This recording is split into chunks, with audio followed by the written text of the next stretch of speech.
Our redrafters, Phyrexia All Be One has proven to be a controversial set, and it's one that's taken a little learning to get to. I'm not of the opinion that it's bad, but it's definitely taken some work to enjoy. And of course, a good way to look at this is looking at some of the data that 17 Lands does a fantastic job of providing us. I'm going to take a little bit of a closer look than you do on the first phase of things here today. I'm going to look at cards which are over and underpicked, which I'm going to copy some of this information into a spreadsheet, which I'll share with you in the comments down below if you haven't seen this type of video before. And I'll basically compare the games in hand win rate and the average last seen at. So we've got this table. This is the card performance table on 17 Lands. We've got the average last seen at.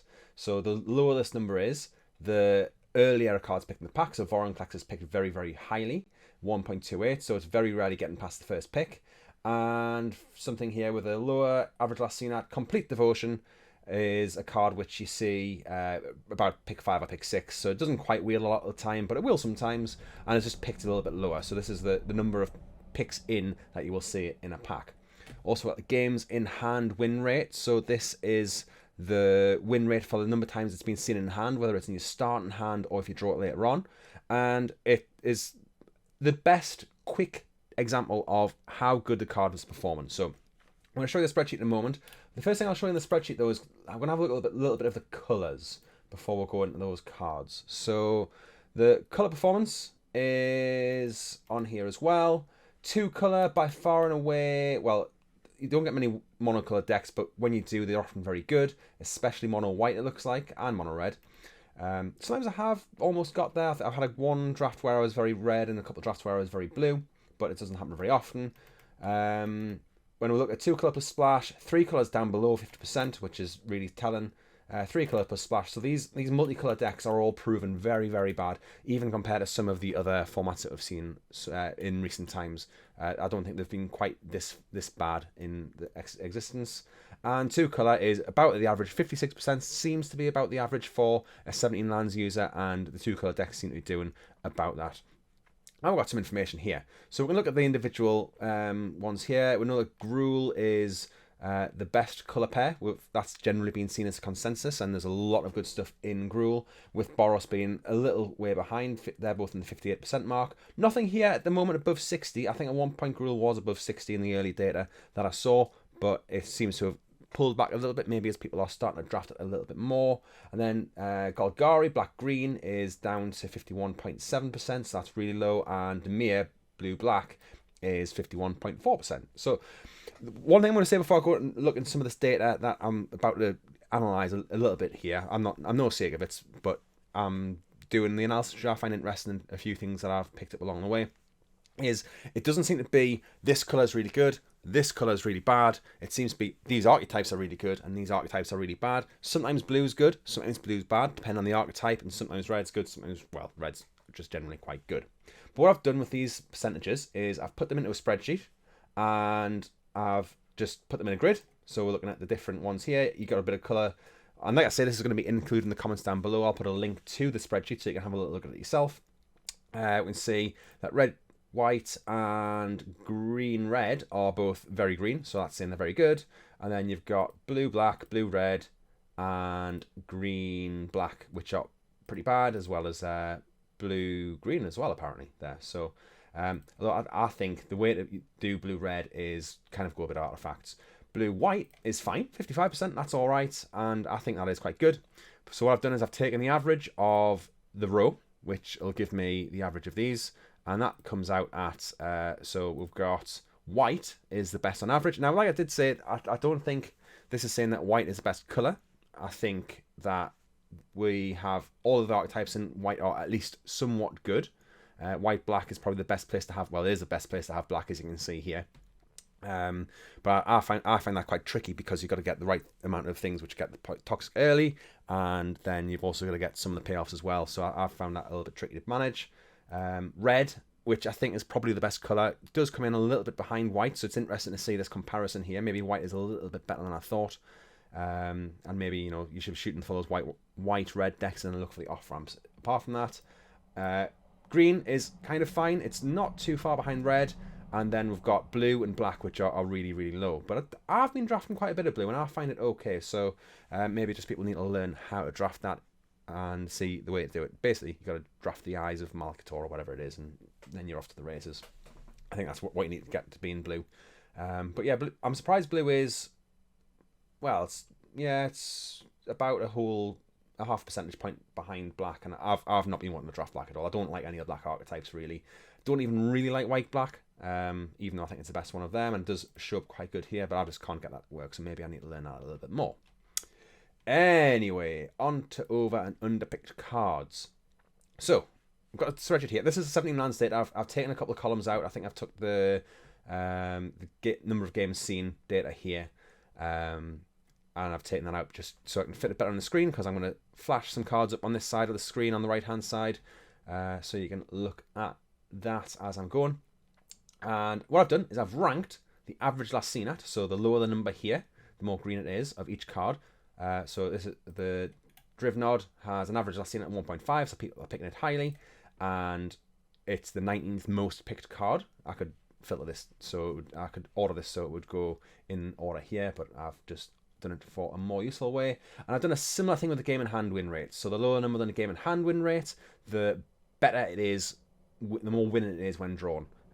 Some like Ikemun Gauntlet here are a bit outliers because I don't have any data, because it's not been seen very much. But if you see one of these cards, it's probably just that it's bad. So don't pay attention to that. And then what I've done is I've taken a difference of these rankings. So because I've looked at the ranks of these cards, it gives me arguably a bit of a better data. And I think that gives the best information. So Drivnod is the most overpicked card because it comes at the top of this table here. And if we go down to the bottom of the table, we can see Hazardous Blast is the most underpicked card by quite a way. I'll come back to that in a moment. So you got Drivnod here, you got Phyrexian Obliterator, Phyrexian Arena, Green Sun's Twilight, and you'll quickly notice very quickly that a lot of these cards which are at the overpicked are rares. We've got to get all the way down to Thrumming Bird here, which is the 23rd card in this list of the most overpicked cards, but to get to an uncommon or a common, and then we've got another good chunk of rares here. And that's because people rare pick. I do that myself as well, because why wouldn't you sometimes? If you've got a pack which has a lot of things which are not very good, and you know, some of these are quite low picks. We've got a Avalanche last seen at 4 here for Ikemun Gauntlet, and that's a mythic. We've got a 1 at 5 here for Mind Splice Apparatus as well. Apparatus. So, like, you know, people aren't necessarily picking these really high, but people rare draft, and that's, you know, that's understandable. So that we're getting a bit of noise from the rares and mythics. So I've got a one here where I've stripped out the rares and mythics, and we're just looking at the uncommons. And we can see Thrumming Bird's still at the top here, and I've re-ranked them on this. It does affect the data very slightly. Some cards will just jump up a little bit or not.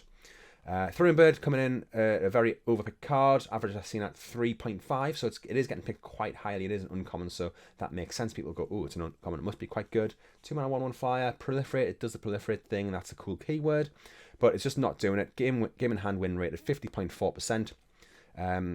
Most 17 lands users are better than average, so we're really looking at 56% is your average. Anything over than 56% is good. Anything under 56% is less good. I'm not going to say a card of 55% is bad, but it's not particularly amazing. And the difference between these numbers does tell you like how much more overpicked it is. So that is 122 to 107 is quite a big difference there. We've got some cards here which are potentially quite good. So we've got Venomous Brutalizer, which is a card which has an okay, I would say better than average at the commons and uncommons game in hand win rate. It's a green card this time, another uncommon. And that is just getting picked too highly, so it's not saying it's a bad card, it's just saying that people are picking it more highly than they should. Some other cards, Prosthetic Injector. I'm surprised to say this one, I did quite like it early on, but I suppose the Toxic decks aren't quite getting there, which is why it's not amazing. I found it quite good at pre-release. It might be better in sealed, or it might just be that people weren't playing around it particularly well at the start of the format. But I thought 1 mana, equip for 1, I think it was, or 2, I can't remember, you'll be able to see it on the screen, and to give a toughness boost as well as an extra toxic was quite good, but apparently not. Ravenous Necrotitan, big thing that people say, oh, it's a nice 4 mana 6/6, it must be good, but it's just not doing it. But that could be partly because black is just not very good. And if there's a few other things here, you can see on the screen the few different cards which have these different game in hand win rates. I think, though, the bottom end of the scale is the more interesting end. So we have, we've got the bottom, we've got Hazardous Blast. It is the most underpicked card by a long way. It's minus 147 here.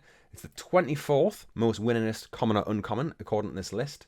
And it's picked 171 out of the... How many cards are on this list here?